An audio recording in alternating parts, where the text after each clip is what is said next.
Pierre Gallon, vous allez être peut-être la première à questionner nos trois juristes. Est-ce que c'est plus de l'ordre du commentaire que vous avez envie de faire en qualité de cofondatrice de Libertic?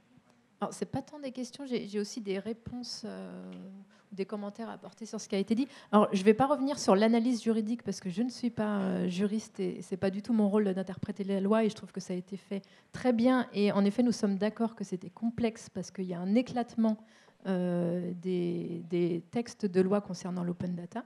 Donc ça a été fait, merci beaucoup. Et je peux dire que là, justement, c'est peut-être un premier sujet enthousiasmant, c'est que ça va donner du travail aux juristes pour l'interprétation. Donc rien que pour ça, on devrait s'enthousiasmer un petit peu. Après, on a parlé de rêve, en fait, précédemment. Le terme m'ennuie un petit peu, parce que finalement, le rêve, c'est un peu l'illusion et l'utopie parfois. Et on n'est vraiment pas là-dessus aujourd'hui dans l'open data. Ça a été le cas au départ, parce qu'il fallait imaginer le futur, il fallait donner à rêver pour donner envie d'y aller. Mais aujourd'hui, on a du concret, on a des antécédents, des actions concrètes sur l'open data. Donc ne partons plus des rêves ou des ambitions supposées, partons des faits. Et les faits et les rapports et les analyses ont déjà été publiés et ont justifié en fait cette position de gratuité. Donc j'aimerais revenir sur 3 points qui ont été évoqués. À la fois la différence entre une information et une donnée, parce que je ne suis pas sûre que ça a été très clairement identifié, sur la question de la gratuité et sur la question des motivations en fait, à faire de l'open data. Premièrement, sur donc, la différence entre une information et une donnée, vous avez évoqué tout à l'heure la différence entre communiquer et diffuser une information. Donc il y a une vraie différence là-dessus. Et ça tient notamment du fait qu'il y a une différence entre une information et une donnée. Si vous publiez des bans de mariage, c'est une obligation que d'en faire la communication. Vous ne pouvez cependant pas les publier sous forme de données brutes, qui ne sont pas une communication qui est destinée à être diffusée et lisible, accessible par tout le monde. Les données brutes, ça va être des tableurs, ça va être des données qui permettent la réutilisation, notamment par des services, des logiciels et par des applications, pour en faire des cartographies, des visualisations, des retransmissions. Mais l'objectif de la donnée brute, c'est la réutilisation. Ce n'est pas d'être accessible et compréhensible par le plus grand nombre. Donc il y a bien une différence entre l'accès à une information, vous trouvez déjà depuis des années les budgets en ligne des collectivités, et l'information à la donnée, c'est-à-dire tous les chiffres, par exemple, sous un tableur de ce budget que vous allez pouvoir télécharger et du coup analyser. Donc prenons bien en compte cette différence. Et alors, quelles sont les motivations justement à ouvrir les données dans un contexte où il y avait déjà ces informations en ligne? Je vais prendre une image. Toutes les collectivités, toutes les structures aujourd'hui ont des bibliothèques. Alors, c'est une image, suivez jusqu'au bout, vous allez comprendre. Ces bibliothèques, aujourd'hui, elles sont poussiéreuses. Il y a des livres qui perdent leurs pages, qui jaunissent, qui sont en train de s'effriter. Il y a des données qui se perdent. Les livres ne sont pas classés dans les bonnes catégories. Ils ne sont pas classés par ordre alphabétique. Et à un moment, vous allez avoir des utilisateurs de ces livres. Vous allez avoir des urbanistes, vous allez avoir des élus qui vont venir pour aller récupérer leurs livres, mais ils ne vont pas s'y retrouver.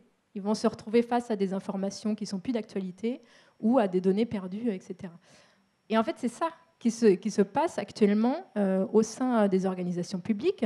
Il y a énormément d'informations et de données qui ne sont pas forcément à jour, qui n'ont pas forcément été documentés, donc le service ou la personne suivante ne sait pas comment les utiliser.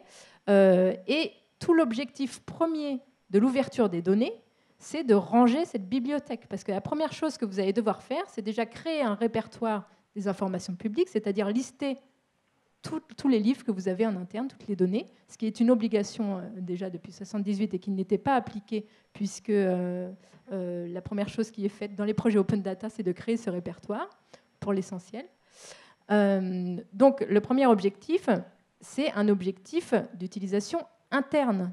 Donc là, on parlait beaucoup de transparence, d'accès des citoyens aux données, on parlait beaucoup d'innovation, des startups, mais en fait, le premier utilisateur, ce sont bien les producteurs de la donnée elle-même. Et donc, le premier objet, c'est un usage interne. Et les startups qui vont créer des services vont le faire beaucoup pour des services qui vont être utilisés aussi par les collectivités. Donc on est bien sur la question de comment je nettoie ma bibliothèque, comment est-ce que je la remets en forme, comment est-ce que je fais pour qu'elle soit aussi interopérable avec les autres collectivités, avec les autres services, puisque c'est l'objectif premier de l'ouverture des données, c'est de rendre ces données, de les faire en sorte qu'elles puissent circuler. Voilà. Donc là, je pense qu'on est sorti du rêve, on est revenu sur le concret. L'objectif premier de l'ouverture des données, c'est de faciliter la circulation en thésaurisant, en requalifiant les données. En ouvrant les données, ça permet aussi d'avoir des retours des acteurs extérieurs qui vont vous dire là, il y a des erreurs, et ça arrive très souvent, notamment avec le groupe OpenStreetMap qui rapporte les erreurs sur les jeux de données. Donc tout ça, c'est pour un usage interne, et c'est ça l'objectif premier, vous l'avez évoqué, c'est faire monter en compétence les organisations sur la question des données et la culture des données. Je pense que si on part seulement de ce principe-là, sans même évoquer transparence et innovation qui relèvent, on va dire, des acteurs extérieurs, si on part simplement de ces points-là, ça donne quand même une motivation pour avancer et s'adapter à l'ère numérique. Le troisième point que je voulais aborder, c'était la gratuité. La gratuité, elle n'est pas allée de soi. C'est-à-dire que j'ai écouté aujourd'hui avec attention les arguments et les questionnements, beaucoup de questionnements.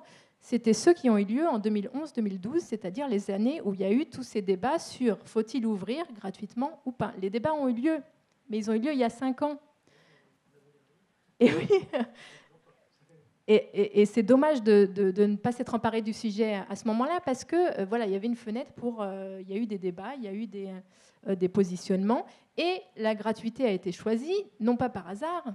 Je vous invite à aller lire le rapport Trojet, qui est parti justement de données économiques et qui démontrait, c'est l'un des rapports qui démontrait qu'il y avait plus de bénéfices à la fois économiques et sociaux à ouvrir gratuitement qu'à rester sur la tarification, parce que la tarification, c'est le modèle qui prévalait avant.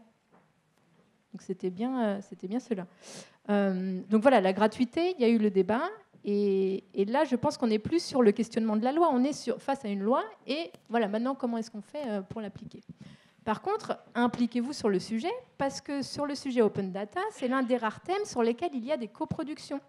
La licence ouverte qui a été créée par Etalab, la mission du gouvernement en charge de l'ouverture des données, elle a été coproduite, c'est-à-dire que chacun était invité à s'exprimer et à dire voilà comment est-ce que vous voyez cette licence. La deuxième version qui a été faite il y a quelques mois, c'était aussi coproduit, donc vous pouviez vous investir et dire ben voilà, là il y a certains points que je ne comprends pas ou sur lesquels avancer, où on pourrait mettre ceci en avant.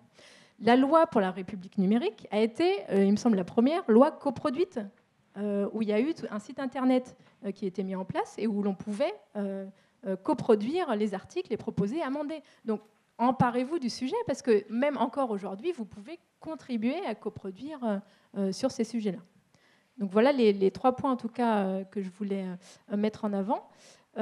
Après, peut-être, sur le dernier point pour conclure, je pense que le plus important, c'est de trouver le bon curseur entre à la fois une sécurité et un confort interne que l'on cherche à avoir et l'ouverture, l'accessibilité des données.